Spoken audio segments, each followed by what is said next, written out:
ರೇಣುಕಾಸ್ವಾಮಿ ಕೊಲೆ ಪ್ರಕರಣದಲ್ಲಿ ಅರೆಸ್ಟ್ ಆಗಿ ಬಳ್ಳಾರಿ ಜೈಲಲ್ಲಿರುವಂತ A2 ಆರೋಪಿ ದರ್ಶನ್, ಪರಪ್ಪನಾಗ್ರಹಾರ ಕೇಂದ್ರ ಕಾರಾಗೃಹದಲ್ಲಿರುವಂತ A1 ಆರೋಪಿ ಪವಿತ್ರಗೌಡ, ಈ ಇಬ್ಬರ ಜಾಮೀನು ಅರ್ಜಿ ಇವತ್ತು ನಡೆಯುತ್ತೆ. ಇಬ್ಬರಿಗೂ ಇವತ್ತು ಭವಿಷ್ಯ ನಿರ್ಧಾರ ಆಗುತ್ತೆ. ಬೇಲ್ ಭಾಗ್ಯ ಸಿಗುತ್ತಾ? ಶುಕ್ರವಾರ ಇವರಿಗೆ ಶುಭ ಶುಕ್ರವಾರ ಆಗುತ್ತಾ? ಕಾದ್ ನೋಡಬೇಕು. ಬೇಲ್ಗಾಗಿ ದರ್ಶನ್ಗೆ ಪವಿತ್ರಗೌಡ ಉಲ್ಟಾ ಹೊಡೆದಿದ್ದಾರಂತೆ. ದರ್ಶನ್, ಪವಿತ್ರ, ರವಿಶಂಕರ್, ಲಕ್ಷ್ಮಣ್ ಬೇಲ್ ಅರ್ಜಿ ಇವತ್ತು ನಡೆಯುತ್ತೆ. 57ನೇ CCH ಕೋರ್ಟ್ನಲ್ಲಿ, ಅಂದರೆ ಸಿಟಿ ಸಿವಿಲ್ ಕೋರ್ಟ್ನಲ್ಲಿ ಇವತ್ತು CCH ಸಿಟಿ ಸಿವಿಲ್ ಕೋರ್ಟ್ ಹಾಲಲ್ಲಿ ಇವತ್ತು ಜಾಮೀನು ಅರ್ಜಿ ವಿಚಾರಣೆ ನಡೆಯುತ್ತೆ. ಡಿ ಗ್ಯಾಂಗ್ನ 4 ಈಗ ಆಲ್ರೆಡಿ 3 ಹೊರಗಡೆ ಬಂದಾಗಿದೆ. 15, 16, 17 ಆರೋಪಿ ನಂಬರ್ಗಳು 3 ಕೂಡ ಹೊರಗಡೆ ಬಂದಿರುವಂಥ ಹಿನ್ನೆಲೆಯಲ್ಲಿ ಇನ್ನುಳಿದಂಥ ಆರೋಪಿಗಳಲ್ಲಿ ವಿಶ್ವಾಸ ಹೆಚ್ಚಾಗಿದೆ. ನಮಗೂ ಕೂಡ ಸಿಗುತ್ತೆ ಅಂತೇಳಿ. ಆದರೆ ಚಾರ್ಜ್ ಶೀಟ್ನಲ್ಲಿ ಯಾರ ಪಾತ್ರ ಎಂಥದ್ದು ಅಂತೇಳಿ ಈಗ ಆಲ್ರೆಡಿ ಉಲ್ಲೇಖ ಮಾಡಲಾಗಿದೆ. 3991 ಪುಟಗಳ ಚಾರ್ಜ್ ಶೀಟ್ ಅದು. ದರ್ಶನ್ ಪಾತ್ರ ಏನು, ಪವಿತ್ರಗೌಡ ಪಾತ್ರ ಏನು, ಪ್ರದೋಷ್ ಪಾತ್ರ ಏನು, ವಿನೋದ್ ಪಾತ್ರ ಏನು, ಈ ರೀತಿಯಾಗಿ ಬೇರೆ ಬೇರೆಯವರ ಪಾತ್ರಗಳು ಏನು ಅನ್ನೋದನ್ನ ಕಂಪ್ಲೀಟ್ ಆಗಿ ಅಲ್ಲಿ ಉಲ್ಲೇಖವನ್ನ ಮಾಡಲಾಗಿದೆ.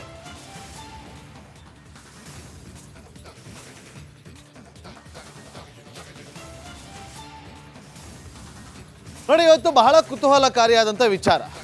ದರ್ಶನ್ ಪರ ವಕೀಲರಾಗಿರುವಂಥ ಹಿರಿಯ ವಕೀಲ CV ನಾಗೇಶ್ ಅವರು ಕೋರ್ಟ್ನಲ್ಲಿ ತಮ್ಮ ವಾದವನ್ನ ಮಂಡನೆ ಮಾಡ್ತಾರೆ.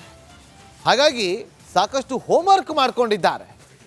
ಎಲ್ಲಿ ಪಟ್ಟು ಹಿಡಿಬೇಕು, ಎಲ್ಲಿ ಯಾವ ವಿಚಾರವಾಗಿ ಡಿಫೆಂಡ್ ಅನ್ನ ಮಾಡ್ಕೊಳ್ಬೇಕು ಅನ್ನೋದ್ರ ಬಗ್ಗೆ ಸಾಕಷ್ಟು ಹೋಮ್ವರ್ಕ್ ಮಾಡಿದ್ದಾರಂತೆ. ಹಾಗಾದ್ರೆ ಇವತ್ತು ಹೇಗಿರುತ್ತೆ ಕೋರ್ಟ್ನ ಕಲಾಪ ನೋಡ್ಕೊಂಬನ್ನಿ.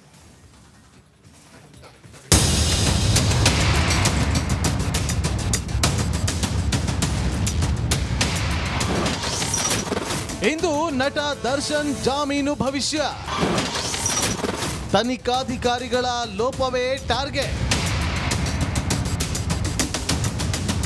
ಬಳ್ಳಾರಿ ಜೈಲಿನಲ್ಲಿ ಕಂಬಿ ಎಣಿಸುತ್ತಿರುವ ದರ್ಶನ್ಗೆ ಇಂದು ಜಾಮೀನು ಅರ್ಜಿ ವಿಚಾರಣೆ ನಡೆಯಲಿದೆ. ಬೆಂಗಳೂರಿನ 57ನೇ ಸಿಟಿ ಸಿವಿಲ್ ಕೋರ್ಟ್ನಲ್ಲಿ ಅರ್ಜಿಯ ವಿಚಾರಣೆ ನಡೆಯುತ್ತೆ. ಕಳೆದ ಬಾರಿಯ ವಿಚಾರಣೆಯ ವೇಳೆ ವಾದ ಮಂಡನೆಗೆ ಕಾಲಾವಕಾಶ ಬೇಕು ಅಂತ ದರ್ಶನ್ ಪರ ವಕೀಲರು ಮನವಿ ಮಾಡಿದ್ರು. ಹೀಗಾಗಿ ಇಂದು ದರ್ಶನ್ ಪರ ವಕೀಲರಾದ CV ನಾಗೇಶ್ ವಾದ ಮಂಡನೆ ಮಾಡುವ ಸಾಧ್ಯತೆ ಇದೆ. ರೇಣುಕಾಸ್ವಾಮಿ ಕೊಲೆ ಪ್ರಕರಣದ ತನಿಖೆ ಅಂತ್ಯವಾಗಿದೆ. ಚಾರ್ಜ್ ಶೀಟ್ ಸಲ್ಲಿಕೆ ಆದ ಬಳಿಕ ಜಾಮೀನಿಗಾಗಿ ಅರ್ಜಿ ಸಲ್ಲಿಸಲಾಗಿದೆ. ಕೇಸ್ಗೆ ಸಂಬಂಧಪಟ್ಟಂತೆ ಕೆಲವು ಅನುಮಾನ ಇದ್ದಿದ್ದರಿಂದ ಕಳೆದ ಬಾರಿ ದರ್ಶನ್ ಪರ ವಕೀಲರು ಬಳ್ಳಾರಿ ಜೈಲಿಗೆ ಭೇಟಿ ನೀಡಿ ಮಾತುಕತೆ ನಡೆಸಿ ಬಂದಿದ್ರು. ಹೀಗಾಗಿ ವಾದ ಮಂಡನೆಗೆ ಕಾಲಾವಕಾಶ ಬೇಕು ಅಂತ ದರ್ಶನ್ ಪರ ವಕೀಲ ಸುನಿಲ್ ಕೋರಿದ್ರು. ಹಾಗಾಗಿ ದರ್ಶನ್ ಪರ ವಕೀಲರ ವಾದವೇನು ಬನ್ನಿ ನೋಡೋಣ. ದರ್ಶನ್ ಹೇಳಿಕೆ ಆಧರಿಸಿ ಸಂಗ್ರಹಿಸಿದ ಸಾಕ್ಷ್ಯ ಮೇಲೆ ಅನುಮಾನವಿದೆ. ತನಿಖಾಧಿಕಾರಿಗಳು ಸಾಕ್ಷ್ಯಾಧಾರಗಳನ್ನ ಸೃಷ್ಟಿ ಮಾಡಿರುವ ಶಂಕೆ ವ್ಯಕ್ತಪಡಿಸಿದ್ದಾರೆ ದರ್ಶನ್ ಪರ ವಕೀಲರು. ಇದೇ ಪ್ರಕರಣದಲ್ಲಿರುವ ಇತರೆ ಆರೋಪಿಗಳು ದರ್ಶನ್ಗೆ ಸಹಜ ಸ್ನೇಹಿತರು. ಹೀಗಾಗಿ ಫೋನ್ ಸಂಭಾಷಣೆ, ಸಂದೇಶಗಳಿವೆ. ಹೀಗಾಗಿಯೇ ರೇಣುಕಾಸ್ವಾಮಿ ಹಲ್ಲೆ ತಿಳಿದಿತ್ತು ಅನ್ನೋದು ಬಿಂಬಿಸೋದಕ್ಕೆ ಯತ್ನಿಸಲಾಗಿದೆ. ಕೃತ್ಯವಾಗಿ 4 ದಿನದ ಬಳಿಕ ಪೋಸ್ಟ್ ಮಾರ್ಟಂ ಪಂಚನಾಮೆ ಆಗಿದೆ. ತನಿಖಾಧಿಕಾರಿ ವಿಳಂಬಕ್ಕೆ ಯಾವುದೇ ಸೂಕ್ತ ವಿವರಣೆ ನೀಡಿಲ್ಲ. ರೇಣುಕಾಸ್ವಾಮಿ ತಲೆಗೆ ಬಿದ್ದ ಗಾಯದ ಬಗ್ಗೆ ವೈದ್ಯರ ಸ್ಪಷ್ಟನೆ ಇಲ್ಲ. ಸಾವಿಗೆ ಕಾರಣ ಹಾಗೂ ಸಾವಿನ ಸಮಯದ ಬಗ್ಗೆ ಸ್ಪಷ್ಟತೆ ಇಲ್ಲ. ಸಿಸಿಟಿವಿ ದೃಶ್ಯಾವಳಿ ಸತ್ಯವೆಂದು ನಂಬಿದ್ರು ದರ್ಶನ್ ಪಾತ್ರ ಇಲ್ಲ.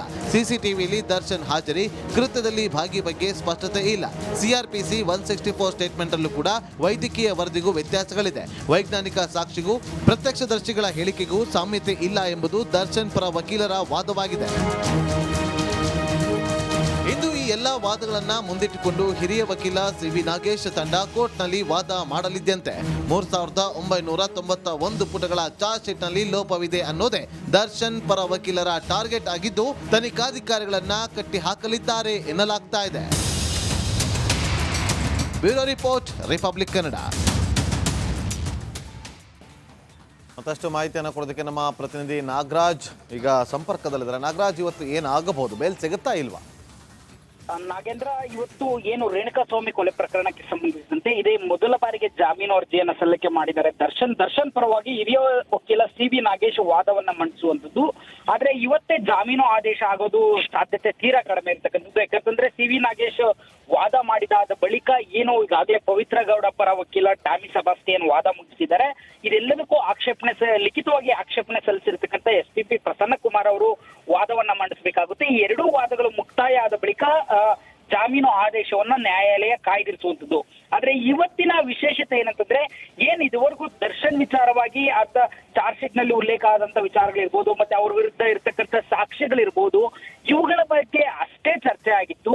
ಹಾಗಾದ್ರೆ ದರ್ಶನ್ಗೆ ಜಾಮೀನು ಸಿಗ್ಬೇಕಾದ್ರೆ ಯಾವೆಲ್ಲ ಲೂಪ್ ಹೋಲ್ಸ್ ಇದಾವೆ ಈ ಒಂದು ತನಿಖೆಯಲ್ಲಿ ಅನ್ನೋದನ್ನ ಇವತ್ತು ಸಿ.ವಿ. ನಾಗೇಶ್ ಬಹಿರಂಗ ಪಡಿಸುವ ಸಾಧ್ಯತೆ ಇರತಕ್ಕಂಥದ್ದು. ಅಲ್ಲದೆ ಯಾವ ಗ್ರೌಂಡ್ಸ್ ಮೇಲೆ ದರ್ಶನ್ಗೆ ಜಾಮೀನನ್ನ ಸಿ.ವಿ. ನಾಗೇಶ್ ಅವರು ಇವತ್ತು ಕೇಳ್ತಾರೆ ಅನ್ನೋದು ಸಾಕಷ್ಟು ಕುತೂಹಲಕ್ಕೆ ಕಾರಣ ಆಗಿರ್ತಕ್ಕಂಥದ್ದು. ಜೊತೆಗೆ ದರ್ಶನ್ ಜಾಮೀನು ಅರ್ಜಿ ವಿಚಾರಣೆ ಜೊತೆಗೆ ಏನು ರವಿಶಂಕರ್, ಲಕ್ಷ್ಮಣ್ ಹಾಗೆ ಪವಿತ್ರ ಗೌಡ ಜಾಮೀನು ಅರ್ಜಿ ವಿಚಾರಣೆಯನ್ನು ನಡೆಯುವಂಥದ್ದು.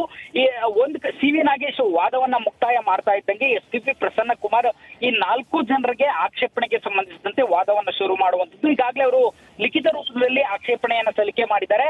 ಹೀಗಾಗಿ ಸಿ.ವಿ. ನಾಗೇಶ್ ವಾದದ ಸುತ್ತ ಎಲ್ಲರ ಗಮನ ಇರತಕ್ಕಂಥದ್ದು. ಯಾಕಂತಂದ್ರೆ ಈ ಒಂದು ಘಟನೆಯಾದ ಇಷ್ಟು ದಿನಗಳಲ್ಲಿ ದರ್ಶನ್ಗೆ ಜಾಮೀನು ಸಿಗೋ ಅಥವಾ ಏನು ಈ ಶಿಕ್ಷೆಯಿಂದ ಪಾರಾಗುವ ಸಾಧ್ಯತೆಗಳ ಬಗ್ಗೆ ನ್ಯಾಯಾಲಯದ ಮುಂದೆ ಇದುವರೆಗೂ ಯಾವುದೇ ವಿಚಾರಗಳ ಪ್ರಸ್ತಾಪ ಆಗಿರಲಿಲ್ಲ. ಆದ್ರೆ ಇದೇ ಮೊದಲ ಬಾರಿಗೆ ಇವತ್ತು ಸಿ.ವಿ. ನಾಗೇಶ್ ಆ ಕಾರ್ಯವನ್ನ ಮಾಡುವಂಥದ್ದು. Nagendra. Okay, thank you Nagaraj ನಿಮ್ಮೆಲ್ಲ ಮಾಹಿತಿಗಾಗಿ. ತಿಂಗಳಿಂದನೇ ಜಾರಿಯಾಗುತ್ತೆ. ಅದರಲ್ಲೂ ಪ್ರಮುಖವಾಗಿ ಈ ಒಂದು ಮೆಟ್ರೋ ಪ್ರಯಾಣಿಕರಿಗೆ ಶಾಕಿಂಗ್ ಅಂತ ಹೇಳ್ಬೋದು. ಪೆಟ್ರೋಲ್ ಡೀಸೆಲ್ ರೇಟ್ ಹೆಚ್ಚಾಗಿದೆ, ಟ್ರಾಫಿಕ್ ಕೂಡ ಇದೆ. ಮೆಟ್ರೋದಲ್ಲಿ ಆರಾಮಾಗಿ ಹೋಗಿ ಬರ್ಬೋದು. 10 ರೂಪಾಯಿಂದ ಒಂದು ಶಾಪಿಂದ ಶುರು ಆದರೆ ಪರವಾಗಿಲ್ಲ ಹೋಗಿ ಬರ್ಬೋದು ಅನ್ನೋರಿಗೆ ಈಗ ಮತ್ತೆ ಟಿಕೆಟ್ ದರ ಏರಿಕೆಯ ಶಾಕ್ ಎದುರಿಸಲು ಮುಂದಿನ ತಿಂಗಳಿಂದನೇ ಸಜ್ಜಾಗಬೇಕಾಗಿದೆ. Nagendra Babu. Okay, thank you Savita ನಿಮ್ಮೆಲ್ಲ ಮಾಹಿತಿಗಾಗಿ. ಮೆಟ್ರೋ ಪ್ರಯಾಣಿಕರಿಗೆ ಒಂದು ಶಾಕಿಂಗ್ ವಿಚಾರ. ಇನ್ನು ಮುಂದೆ ಟಿಕೆಟನ್ನು ಖರೀದಿ ಮಾಡಬೇಕಾದ್ರೆ ಇಷ್ಟು ದಿನ ಇಟ್ಕೊಂಡು ಹೋಗ್ತಾ ಇದ್ರಲ್ಲ 10-20, ಹಾಗಲ್ಲ, ಇನ್ನು ಮುಂದೆ ಜಾಸ್ತಿ ಇಟ್ಕೊಂಡು ಹೋಗ್ಬೇಕಾಗತ್ತೆ. ಯಾಕೆ ಅಂದರೆ ಮೆಟ್ರೋ ಟಿಕೆಟ್ ದರ ಏರಿಕೆ ಆಗುತ್ತೆ, ಅದು ಅತಿ ಶೀಘ್ರದಲ್ಲೇ. 7 ವರ್ಷದ ಬಳಿಕ ಟಿಕೆಟ್ ದರ ಏರಿಕೆ ಮಾಡೋದಕ್ಕೆ BMRCL ನಿರ್ಧಾರವನ್ನು ಮಾಡಿದೆ. 15% ಟಿಕೆಟ್ ದರ ಹೆಚ್ಚಳ. ಈಗ ಮುಂದಿನ ತಿಂಗಳಿಂದಲೇ ಅದು ಹೊಸ ದರ ನಿಗದಿ ಆಗುವಂತ ಸಾಧ್ಯತೆ ಇದೆ. ಅದು ಜಾರಿ ಕೂಡ ಬರುತ್ತೆ. ಶೀಘ್ರದಲ್ಲೇ ಮೆಟ್ರೋ ಟಿಕೆಟ್ ದರ ಏರಿಕೆ ಆಗುತ್ತೆ. ಜನರಿಗೆ ಒಂದಲ್ಲ ಒಂದು ರೀತಿಯಲ್ಲಿ ಬಿಸಿ ತಟ್ತಾನೆ ಇದೆ, ಒಂದಲ್ಲ ಒಂದು ರೀತಿಯಲ್ಲಿ. ನೋಡಿ, ಇವತ್ತು ದಿನಸಿ ಸಾಮಗ್ರಿಗಳು ಜಾಸ್ತಿ ಆಗ್ತಾ ಇದೆ, ರೇಟ್ ಬಸ್ ರೇಟ್ ಜಾಸ್ತಿ ಆಗ್ತಾ ಇದೆ. ಈಗ ಪ್ರತಿನಿತ್ಯದ ಎಲ್ಲ ಅವಶ್ಯಕತೆ ಇದೆಯೋ ಅದೆಲ್ಲವೂ ಕೂಡ ದರ ಏರಿಕೆ ಆಗ್ತಾ ಇದೆ. ಆದರೆ ಇವರ ಇನ್ಕಮ್ ಎಷ್ಟಿದೆ ಅದನ್ನು ಕೂಡ ಗಮನಿಸ್ಬೇಕಲ್ವಾ. ಜನರ ಇನ್ಕಮ್ ಅಂತೂ ಜಾಸ್ತಿ ಆಗ್ತಾ ಇಲ್ಲ, ಇನ್ಕಮ್ ಹಾಗೇ ಇರುತ್ತೆ. ಆದರೆ ಟಿಕೆಟ್ ದರಗಳು, ದಿನಸಿ ಸಾಮಗ್ರಿಗಳ ದರಗಳು ಮಾತ್ರ ಏರಿಕೆ ಆಗ್ತಾನೇ ಇದೆ ಅನ್ನೋದು ವಿಚಾರ. ಈಗ ಹಾಗಾಗಿ ಮೆಟ್ರೋ ಪ್ರಯಾಣಿಕರಿಗೆ ಈಗ ಇದೊಂದು ರೀತಿಯಲ್ಲಿ ಶಾಕಿಂಗ್ ವಿಚಾರ ಅಂದರೂ ಕೂಡ ತಪ್ಪಾಗೋದಿಲ್ಲ. 7 ವರ್ಷದ ಬಳಿಕ ಮತ್ತಷ್ಟು ಮಾಹಿತಿಯನ್ನು ಕೊಡೋದಕ್ಕೆ ನಮ್ಮ ಮೆಟ್ರೋ ಪ್ರತಿನಿಧಿ ಸವಿತಾ ಈಗ ನೇರ ಸಂಪರ್ಕದಲ್ಲಿ ಜಾಯ್ನ್ ಆಗಿದ್ದಾರೆ. ಸವಿತಾ, ಯಾಕೆ 7 ವರ್ಷದ ಬಳಿಕ ಈಗ ದರದಲ್ಲಿ ಏರಿಕೆಯನ್ನು ಮಾಡೋದಕ್ಕೆ ನಿರ್ಧಾರವನ್ನು ತೆಗೆದುಕೊಳ್ತಾ ಇರೋದು? ಯಾಕೆ ಈ ಚಿಂತನೆ ಈಗ ಅಂತ?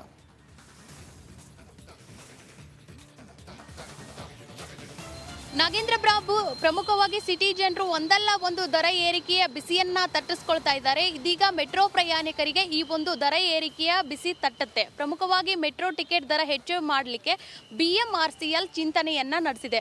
ಅಂದರೆ ಸಾರ್ವಜನಿಕರ ಅಭಿಪ್ರಾಯವನ್ನ ಕಲೆ ಹಾಕ್ತಾ ಇದೆ. ಒಂದು ಕಮಿಟಿ ರಚನೆ ಮಾಡಿ ನಾವು ಹೆಚ್ಚು ಮಾಡಿದರೆ ಎಷ್ಟು ಮಾಡಬಹುದು ಅನ್ನೋದು. ಪ್ರಮುಖವಾಗಿ ಹೆಚ್ಚು ಮಾಡಿದರೆ 15ರಿಂದ 20% ಒಂದು ಟಿಕೆಟ್ ದರ ಹೆಚ್ಚಾಗುತ್ತೆ. ಈಗಾಗಲೇ ಮೆಟ್ರೋ ಟಿಕೆಟ್ ಯಾವ ರೀತಿ ಶುರು ಆಗುತ್ತೆ ಅಂದರೆ 10 ರೂಪಾಯಿಂದ 60 ರೂಪಾಯಿಗೆ ಕೊನೆಗೊಳ್ಳುತ್ತೆ. ಇದು ಇನ್ನೂ ಜಾಸ್ತಿ ಆಗುವಂತಹ ಸಾಧ್ಯತೆ ಇದೆ. ನೀವು ಕೇಳ್ದಂಗೆ ಯಾಕೆ ಹೆಚ್ಚು ಮಾಡ್ತಾರೆ ಅಂದರೆ, ಒಂದು ಇಲಾಖೆ ಆಯಿತು, ಸಾರಿಗೆ ಇಲಾಖೆ ತನ್ನ ಖರ್ಚು ವೆಚ್ಚಗಳನ್ನು ಸರಿದೂಗಿಸುವಂತೆ ಆ ನಿಟ್ಟಿನಲ್ಲಿ ಒಂದು ದರ ಏರಿಕೆಯನ್ನು ಮಾಡ್ತಾರೆ. ಈ ರೀತಿ ಅಂದರೆ ಸಾರ್ವಜನಿಕರಿಂದ ಅಥವಾ ಪ್ರಯಾಣಿಕರಿಂದ ಒಂದಿಷ್ಟು ಟಿಕೆಟ್ ದರ ಹೆಚ್ಚು ಮಾಡಿ ಆ ಹಣವನ್ನು ಅಲ್ಲಿ ಪಡೀತಾರೆ. ಪ್ರಮುಖವಾಗಿ BMRCL ಅಲ್ಲಿ 2017ರಲ್ಲಿ ಒಂದು ಟಿಕೆಟ್ ದರ ಹೆಚ್ಚಾಗಿರುತ್ತೆ. ಸರಿಸುಮಾರು 7 ವರ್ಷಗಳ ಬಳಿಕ ಮತ್ತೆ BMRCL ಟಿಕೆಟ್ ದರ ಹೆಚ್ಚು ಮಾಡಲಿಕ್ಕೆ ಪ್ಲ್ಯಾನ್ ಮಾಡಿದೆ. ಈಗ ಹೆಚ್ಚಾದರೆ ಅಂದರೆ ಪ್ರಮುಖವಾಗಿ 15ರಿಂದ 20% ಟಿಕೆಟ್ ದರ ಹೆಚ್ಚು ಮಾಡಲಿಕ್ಕೆ ಪ್ಲ್ಯಾನ್ ಮಾಡಿದೆ. ಇದು ಮುಂದಿನ ತಿಂಗಳಿಂದನೇ ಜಾರಿಯಾಗುತ್ತೆ. ಅದರಲ್ಲೂ ಪ್ರಮುಖವಾಗಿ ಈ ಒಂದು ಮೆಟ್ರೋ ಪ್ರಯಾಣಿಕರಿಗೆ ಶಾಕಿಂಗ್ ಅಂತ ಹೇಳ್ಬೋದು. ಪೆಟ್ರೋಲ್ ಡೀಸೆಲ್ ರೇಟ್ ಹೆಚ್ಚಾಗಿದೆ, ಟ್ರಾಫಿಕ್ ಕೂಡ ಇದೆ. ಮೆಟ್ರೋದಲ್ಲಿ ಆರಾಮಾಗಿ ಹೋಗಿ ಬರ್ಬೋದು. 10 ರೂಪಾಯಿಂದ ಒಂದು ಶಾಪಿಂದ ಶುರುವಾದರೆ ಪರವಾಗಿಲ್ಲ ಹೋಗಿ ಬರ್ಬೋದು ಅನ್ನೋರಿಗೆ ಈಗ ಮತ್ತೆ ಟಿಕೆಟ್ ದರ ಏರಿಕೆಯ ಶಾಕ್ ಎದುರಿಸಲು ಮುಂದಿನ ತಿಂಗಳಿಂದನೇ ಸಜ್ಜಾಗಬೇಕಾಗಿದೆ Nagendra Babu. Okay, thank you Savita ನಿಮ್ಮೆಲ್ಲ ಮಾಹಿತಿಗಾಗಿ.